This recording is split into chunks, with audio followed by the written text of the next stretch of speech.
ایک سوال ہے کہ اگر بچہ ماں کے پیٹ میں ناقص الخلقت ہے، ڈاکٹر یہ کہتے ہیں کہ صاحب بچہ ناقص ہے اور اس کو گرائیے ورنہ ماں کی جان کو خطرہ ہے، تو اس کا کیا حکم ہے؟ دیکھیے، 4 مہینے سے پہلے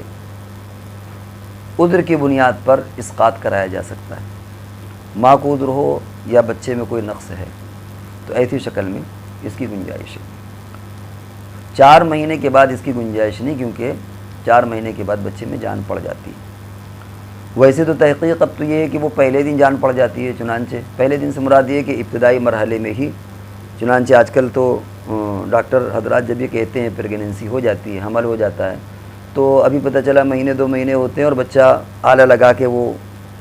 کیا کہتے ہیں الٹرا ساؤنڈ کے ذریعے سے بتا دیتے ہیں بھائی اس کے ہارٹ بیٹ ہو رہی ہے، دل دھڑک رہا، حالانکہ اس وقت تو کچھ بنا ہی نہیں ہے۔ تو اب تو نئے آلات آ گئے، اس سے ہماری بحث نہیں ہے۔ ہم تو 4 مہینے سے جو حصی طور پر سمجھ میں آتا ہے اور جس پر فقہاء کرام نے مہر لگائی وہ بات ہم کر رہے ہیں کہ 4 مہینے سے پہلے بچہ ناقص الخلقت ہو یا ماں کو کوئی عذر ہو تو اسقاط کرا سکتے ہیں، ابورشن کرا سکتے ہیں۔ 4 مہینے کے بعد نہیں کرا سکتے۔ ماں کو کوئی پرابلم ہو یا بچہ ناقص الخلقت ہو، دل نہیں ہے، دماغ نہیں ہے، کچھ بھی اس کے ساتھ پریشانی ہو تو اس کو ابورشن نہیں کرا سکتے۔ البتہ اگر ماں کی جان کو خطرہ ہے تو ایسی شکل میں 4 مہینے کے بعد بھی ابورشن کرا سکتے ہیں، اسقاط کرا سکتے ہیں، کیونکہ ماں کی جان بہرحال مقدم ہے اور اس کا ثبوت شریعت سے بھی ہے۔ چنانچہ نبی اکرم صلی اللہ علیہ وسلم کے زمانے میں کئی ایک اس طرح کے واقعات آئے کہ ایک عورت نے کسی عورت کے پیٹ پر، حاملہ عورت کے پیٹ پر کوئی لکڑی مار دی اور اس کی وجہ سے عورت کا بھی انتقال ہو گیا اور اس کا بچہ جو تھا وہ بھی ساقط ہو گیا۔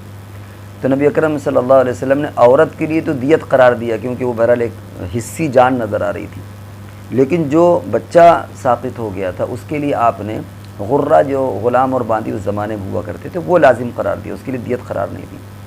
اور اس طرح کی بھی روایتیں ہیں کہ عورت حاملہ تھی اور اگر کسی نے اس کو دھکا دے دیا، مار دیا اور اس کا حمل ساقط ہو گیا،